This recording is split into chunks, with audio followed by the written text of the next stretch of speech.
Hello, you wonderful people, and welcome to another episode of Crime Centric. This being a show, it's about crime dramas that I watch. For today's episode, I'm going to talk about the latest episode of In the Dark. A great episode, and a lot of really interesting things went down in this episode, so let's break it down. First and foremost, this is the episode where everybody's getting exposed. Because Leslie got caught in her lie in 4K. Granted, it was audio-wise, I don't know if the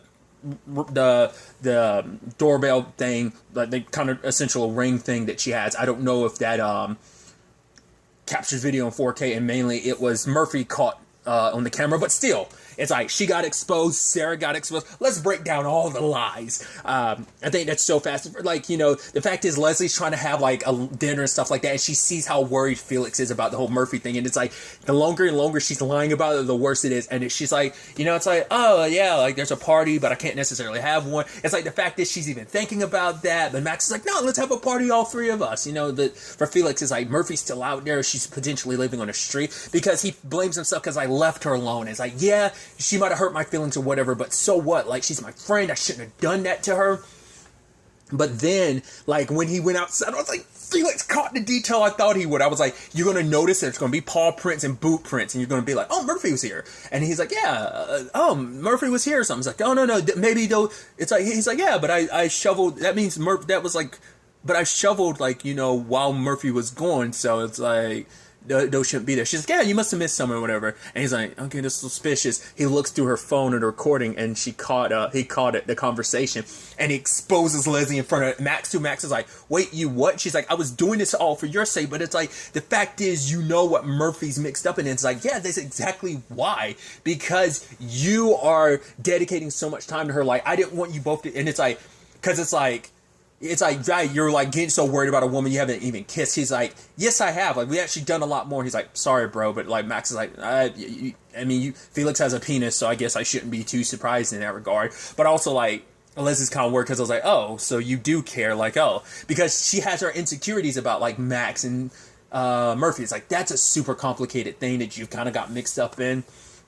But ultimately, Leslie explains herself, and I figured it is what it is. It's just like, right, you guys are mixed up in this because of Murphy. She's a manipulative person. But when she really goes in on like why she did it, it's actually really sweet and heartwarming. It sucks, but at the same time, you can understand, like, legitimately, I chalked it up to like, right, her and her brother are in a good place, and she just legitimately was trying to protect them by doing that. You can make the argument like, well, Max, it can never 100% be hers. Like, it's always going to have some view into that. It's always going to look like, oh, you only did that because you also wanted to keep Max to yourself. It's always going to have that perception associated with it, sadly.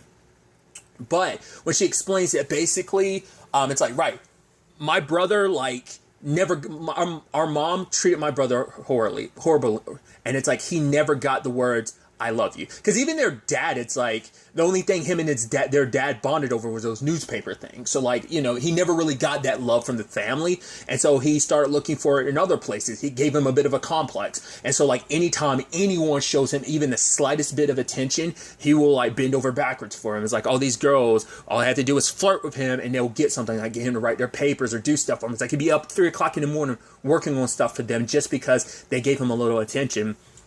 And she sees that happening all over again with Murphy. It's like, because first and foremost, like, for her, it's like, I didn't do anything back then because I was too worried about my friends looking at me like, oh, I'm a loser like him. So she blames herself because, like, I didn't do anything back then, but the moment Murphy showed up again, I was like, no, like, I can do something now. I can be a sister to him, show him that at least someone in his family gives a damn about him, She's like, I didn't show it then, and that was my mistake, and now he kind of ended up the way he did because of me, and because I didn't really step up for him then, but as I'm stepping up for him now, because for her, it's like, she sees the same thing, like Murphy is manipulating him, and sooner or he will even die for her, and that's what scares her the most. It's like, she legitimately loves Felix, and she doesn't want him to get hurt, which Felix is like, no, Murphy's not like that. Yeah, I got my feeling, did have a crush on her and stuff like that. Yeah, but this is different. The fact of the matter is, Murphy would do anything for people she cares about, and I am a friend. She would do the same thing for me. The question is, though, like, would she, though? Would she bend over backwards for anyone the way she's doing for Jess? Because even then, you could dive deeper into it of just kind of like Jess, it's like Murphy needs Jess around because like Jess is more so like her instigator in the sense that like Jess, like yes it is a thing of like you care about Jess, you love Jess, she's your sister, she's the closest thing you have to a sister, she's your best friend, you've been friends since you were 14, but the fact is that you can make some argument that like maybe there's just something a little self-indulgent in that, like you just want someone who's your rock and your, I mean, and I can also understand that too. Like I've talked about that. Like I've been that way in relationships. I've made a significant other my everything, and I kind of lost myself in a relationship. It's not that significant other's fault. And like I had to process that and deal with that in my own to realize like, no, I was the one at fault here. Like she had like, because that also made me sink into a depression because it's like she had her own life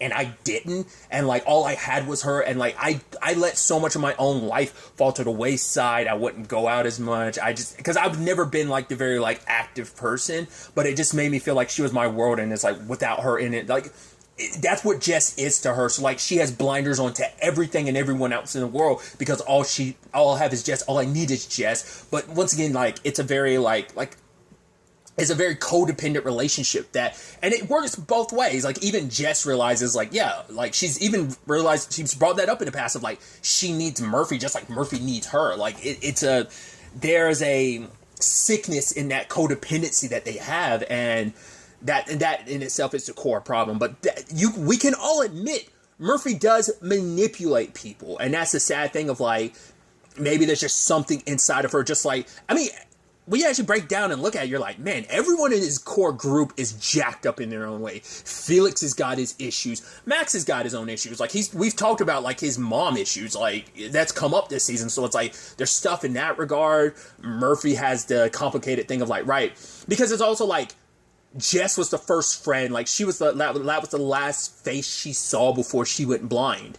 And also it's like Jess has been by her side. So like that's why like it's like stuff that's messed up in Murphy, being adopted, being like everything on top of that led to like her resentment and anger towards the world is kind of why she's like the way she is personality wise, and all she ever had to latch onto was the last face she remembers seeing, and that was Jess's, I believe. So it's like everyone's got their issues in this, and that like comes to light this episode in that regard. But it's like, yeah, I'm going on this whole tangent, but it's like I think it's so fascinating because I legitimately do believe like, no, Leslie did what she did out of love. Yes, it was jacked up, but it's like you do crazy things for the people you love. I mean, look at what Murphy's doing, but then you also think like, you know, because of what Murphy's doing for Jess, it's like, is that really love? You know, once again, it's just like it's a toxic relationship. Like this core group has a very toxic relationship with each other to an extent. It's like I just find that whole situation so fascinating. So, on top of that, the other lies that were exposed was Sarah.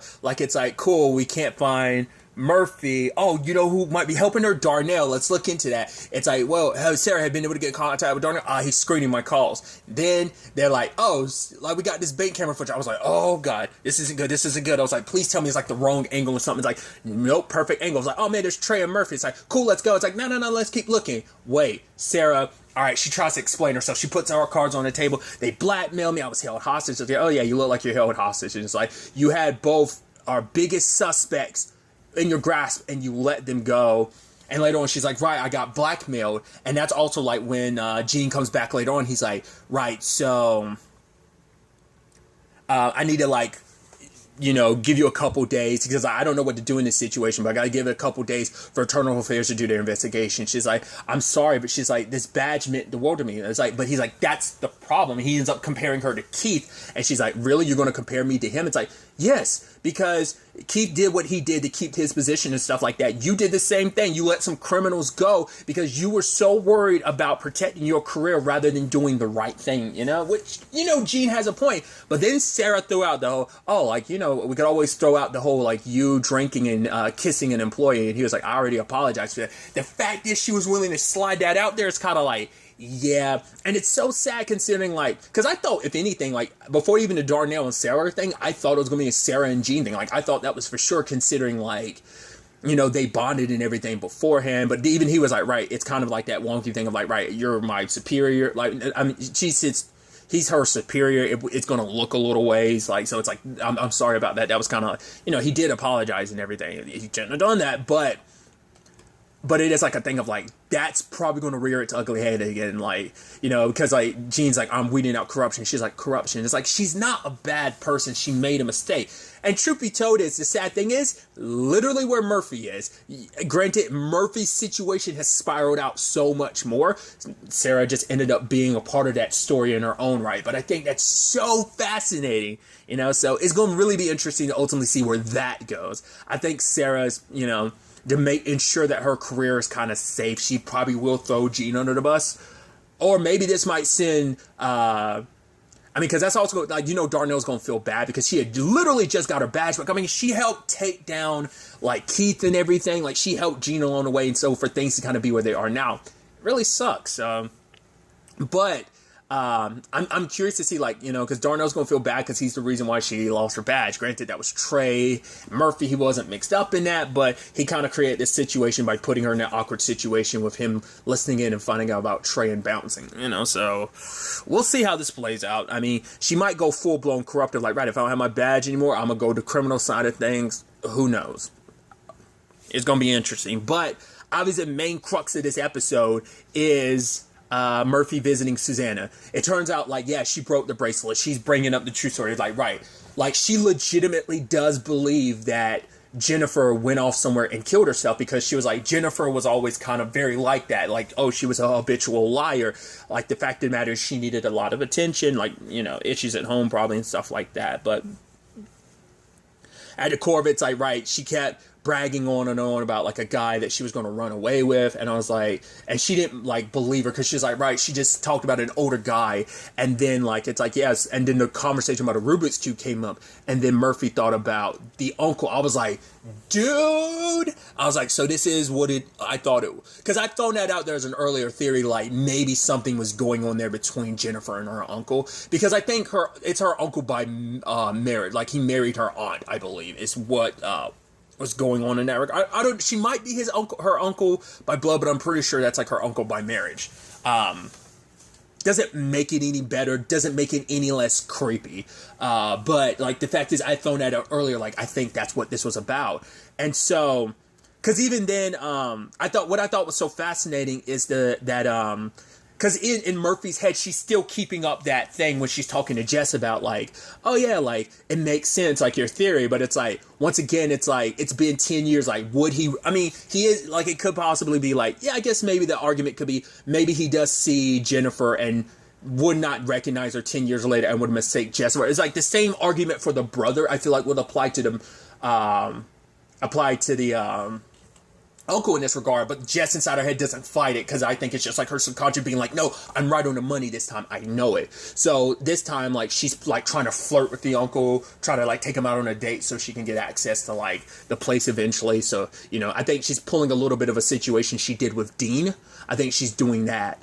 It was kind of like somewhat the plan. And so she hears a thud and it's like, wait, you might be right. So she convinces him to take her to the store because it's like, right, oh, my phone and everything.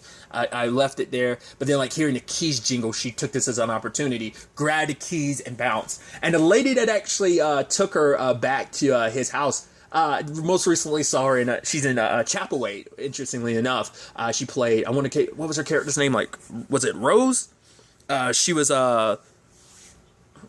I won't spoil anything, but you know, it's like you've seen her pop up in a few episodes. Like, oh, that's that same actress. I feel like I've seen her in other stuff too. I have to look into it a little bit more. But regardless, I was like, time is of the essence. Because also the thing is, Murphy at any point in time, like, why she didn't call for backup, like, well, because, I mean, to be fair, she thinks she's at this alone anyway, sadly. Like, if Leslie hadn't come up with that lie, then maybe things would be a little bit better, maybe things would be a little bit more copacetic, because it's like, she would know she could call Max and Felix for help, because they actually are still in Chicago. They're not going to Canada like she believed. So that's why I was like, why didn't she call for help? It's like, well, she also can't really call anyone else, because can't call Trey, he's on the run. Can't call Darnell, because she knows that bridge is burned, so, like, who can she call? Only person she can call is the cops, but no, they're after me right now, so I have to do what it takes. Like, they're not going to listen to me, like, because they're going to be so busy trying to arrest me that they're not going to listen to me about this. So she has no choice but to do it on her own. And she goes down there, and the moment she's going to visit Jess, trying to find Jess, I was like, it's not going to be Jess, is it? It's going to be Jenny, is it? And lo and behold, that's what I say. he's had her the entire time she's not dead. And so now we get the full context to everything. Like, she got scared. Well, he got angry when she wanted to expose the relationship, tell everyone. Because like I said, my initial thought wasn't like, oh, she was receptive to it. Like, I thought it was like a thing of he did something. Like, I thought it was like he abused her type of thing. And then, like, she was going to, like, tell her, and he didn't want to get exposed. And so I thought maybe he killed her. So that's when I justified. But what ultimately ended up happening was he almost killed her, but she's like, if he didn't love me, he wouldn't have saved me. It's like, in her, like, it's a Stockholm syndrome that's kind of kicked in, because the sad thing is, she thought what was happening between them was love. It's like, no, it was abuse. She was a high schooler at the time. She was probably like, what, 16 or something when she disappeared? And like, you don't, like, if it was real love, it's like, it'd be out in the open, but he knew, like, he knows he's in the wrong, but now she's in a Stockholm syndrome type of situation where she already thought it was love, and now it's like, oh, like, she's justifying, like, oh, he didn't mean to hurt me, he just lost his temper for a little bit, but he loves me. It's like, yeah, like, you know, and so he finds his way down, and it's like, right, I'll tell you where your friend is, because I know exactly where she is, if you don't tell anyone about this. That's the deal he's making. And it's like, you know, for Murphy, and that's the sad thing, like, is Murphy really going to be okay? Like, I think when she finds Jess, she's eventually going to be like, all right, call the cops about this, because it's like, are you going to let this innocent girl stay like this? It's like, it's not like I shouldn't interfere with their love life or anything, like, because even Murphy knows it's super wrong for what's going on, but it's like, to get Jess back, she's willing to let this evil slide, you know? So that's the complicated thing, like, you know, what should she do in this regard? Because she's like, right, just take me, like, once you help me and Jess, like, find me, Jess, like, take us to Canada, you'll never hear from us again. But it's like, is she really going to be okay with that, or is she going to call the cops? Like, you know, I mean, it's just sad, because I mean, like, God, dude, your brother's falling apart, like, bad. Her brother fell apart because he thought he was responsible, and then, like, her mom's been devastated. But it's like, you know, I didn't expect, like, it was an interesting twist. Like I said, I wasn't really feeling that, like, until she was looking for Jess, I was like, it's not going to be Jess, is that she's going to be Jenny, she's still alive.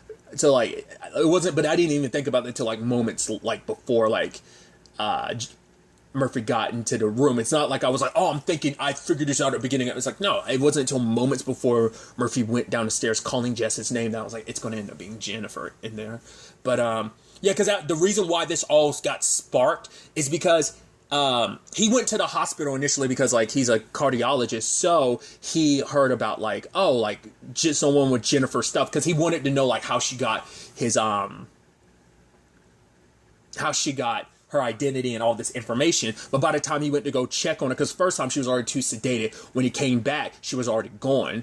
And so he used a private investigator to try and track her down, but she's already using a new name and everything, so he let it go. The reason why is because he knew, like, he figured it'd be too much of a risk and too much of an issue to talk to her. Like, if she's using a different name now, it doesn't matter. Because at first I was like, my initial thought was like, whoa. If he doesn't have Jess, my initial thought was like, does the cartel have her or something? Like, does someone else? It was like, no, she just left. We'll get to that soon enough. But it's like, yeah, he knew if Jennifer's information circulating, if anyone finds out about it, it's going to, like, reopen all of that. So he had him, like, he wanted to make that disappear, but Jess kind of disappeared on her own, so it wasn't that much of an issue. That's why he's kind of letting it go.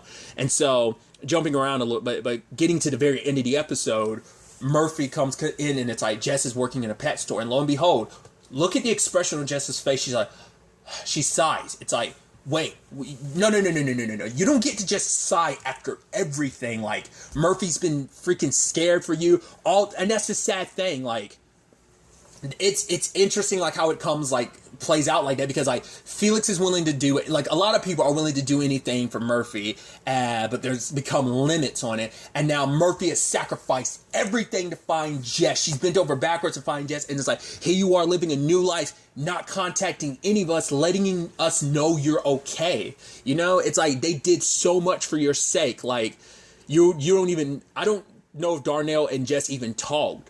So she doesn't even know, like, right, we made a deal with the cops to try and save you. It's like, but for her, it's like that, like, I want it, like, I have a fresh start. I'm away from all of that. Like, because in her mind, it's probably like, Murphy, you're like, you just keep dragging me down. I love you and everything, but it's just like this relationship, this codependency, it finally has to break. It has to stop. And it's like, you know, she's had Jess in her head the entire time. She's done everything to try and sacrificed everything.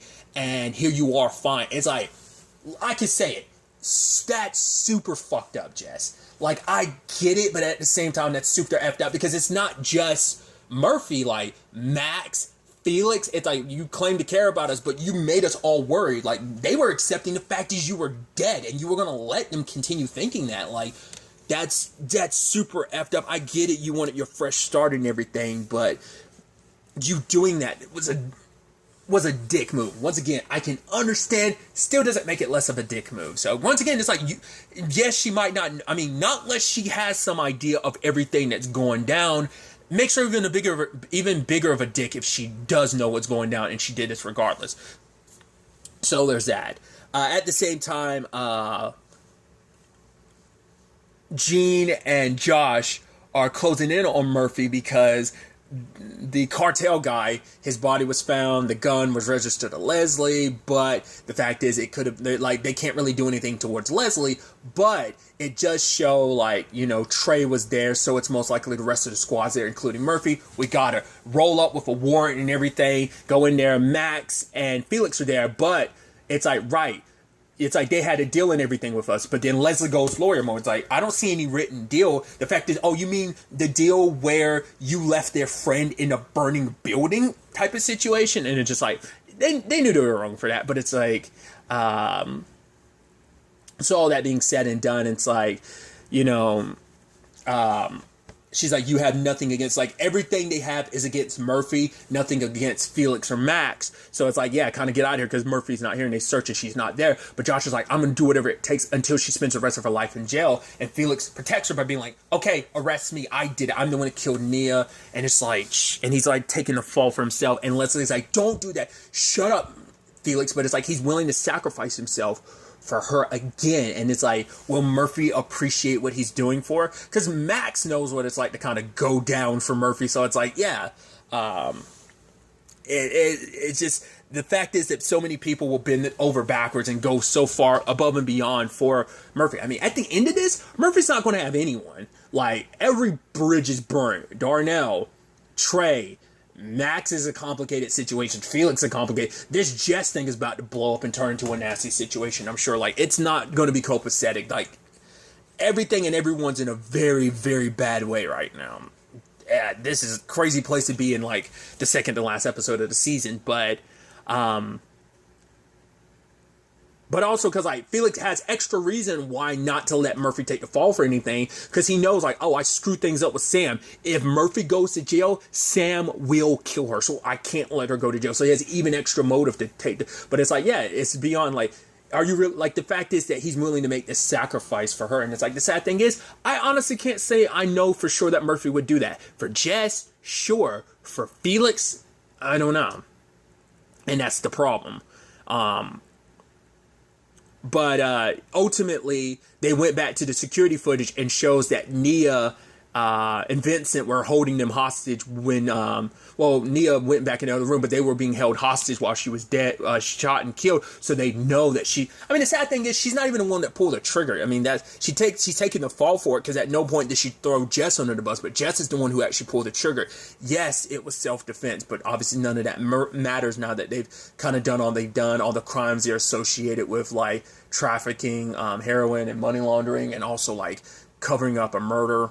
And also a suicide, with that brother situation from last season. Regardless, because he overdosed. The guy wasn't even a suicide situation; it was an overdose situation, if I remember correctly. But other than all that, it's like all that. So it's still kind of like it doesn't matter if it was self-defense anymore. We're way past that point. But they bring like. Obviously, Max kind of got triggered. He kind of had a panic attack from it. And it's like, she's like, right, I didn't think about how that would trigger you. And she's like, the fact of the matter is you got a lot you need to deal with. And she's like, if being with me is kind of complicating things, she's like, I completely understand. He's like, no, I want to be with you. She's like, just give me some time. And I'm like, you know, so she gives the information to the cops. But, you know, Felix is like, right, Murphy, she took that midnight train to Georgia. And they're like, all right, arrest him for obstruction. He's like, no, I did it. Like, I'm your man. Like, keep interrogating me. Because the longer they focus on him and asking him questions, the further, like, Murphy can get away, which she's not around right now because she's visiting Jess. Dude, I'm so excited to see where the hell the season finale takes us with all of this. Because that's definitely going to be interesting to see how they wrap the season up. Because the show is coming back for season 2. So, like, I'm curious, like, what's the setup going to be for season 4? Like, I mean, Murphy's going to have to disappear because, like, all of this is going to fall back on her. So, I don't know how this is. Once again, it's like, how do you get out of these circumstances? How do you get out of this situation? I don't know. We'll see. Murphy always finds a way, and that's always the problem of, like, right, everyone else is left holding the bag, or if she kind of gets to skirt away to a certain extent. You know, that's happened time and time and time again. They get dragged into her mess. She kind of causes all this, and she tends to be able to walk away to some extent. Not 100%. Like, you know, once again, I'm not trying to vilify Murphy, but you can recognize the issues. I'm still Team Murphy 100%, but even I can recognize, once again, that she can be manipulative to get what she wants. But it's like I said, I think there's something deeper and darker in that, like, what brings that about. But like I said, I'm excited to see where the season finale takes us with all of this. But really, that's all I'm going to talk about. Until the next time we meet, be happy, be safe, live life to the fullest, and enjoy it. Good day and goodbye.